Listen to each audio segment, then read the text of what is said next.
ભાઈ તને ખબર છે હું આપણે અહીંયા એક એવી જગ્યા છે જ્યાં ગર્લફ્રેન્ડ નું નામ બોલીએ કે નહીં હા તો એને કેટલા અફેર હતા કે નહીં કઈ હા એ જેટલાના નામ હોય કે નહીં આપણને સંભળાવ્યા છે. બને જ નહીં ને. હા તો હાલો હાલો. હાલો જો અહીંયા આ જગ્યા હાલ હાલ હાલ જલ્દી જલ્દી. રિયા વિકાસ વિકાસ વિકાસ વિકાસ નીરવ નીરવ નીરવ.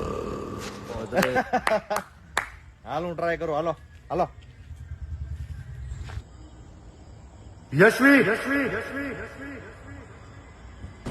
દૂધ વાળો કંડક્ટર વસ્તી વાળો સુથાર બાજુ વાળા વિક્રમભાઈ, ભદ્રેશભાઈ અડધી શેરી મોલ વાળા રાજેશભાઈ 1 કિલોમીટરના ક્ષેત્રમાં આવતા બધા છોકરાઓ જિગ્નેશભાઈ પ્લમ્બર, ગાડીનો ડ્રાઈવર જયંતિભાઈ કડિયા